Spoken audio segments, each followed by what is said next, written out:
Hi everyone, அஸ்ஸலாமு அலைக்கும். லாஸ்ட்டாக போஸ்ட் பண்ணியிருந்த வெஜிடபிள் பிரியாணிக்கு நான் ஒரு சூப்பர் சைட் டிஷ் பண்ணியிருந்தேன்னு சொல்லியிருந்தேன்.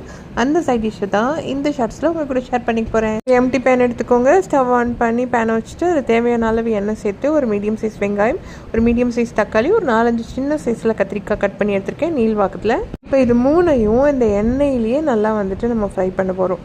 ஒரு ட்ராப்ஸ் கூட நம்ம தண்ணி விட போகிறது கிடையாது. எண்ணெயிலேயே குக் ஆகணும். டேஸ்ட்டுக்காக தேவையான அளவு உப்பு, கூடவே மஞ்சத்தூள், மிளகாய் பொடி, கொஞ்சமாக மிளகுத்தூள், இவ்வளோ தான் இதோட ஸ்பைசஸே.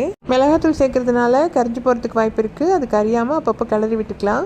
தக்காளி, வெங்காயம், கத்திரிக்காய் எல்லாம் மசாலாவில் நல்லா கம்பைன் ஆகி இந்த மாதிரி ஃப்ரை ஆகிருக்கும். உங்களுக்கு கத்திரிக்காய் பிடிக்கும் அப்படின்னா ஒரே ஒரு தடவை இந்த மாதிரி செஞ்சு பாருங்கள். தயிர் சாதத்துக்கு, பருப்பு சாதத்துக்கு, ஸ்பெஷலாக இந்த மாதிரி வெஜிடபிள் பிரியாணிக்கு ரொம்ப நல்லாயிருக்கும்.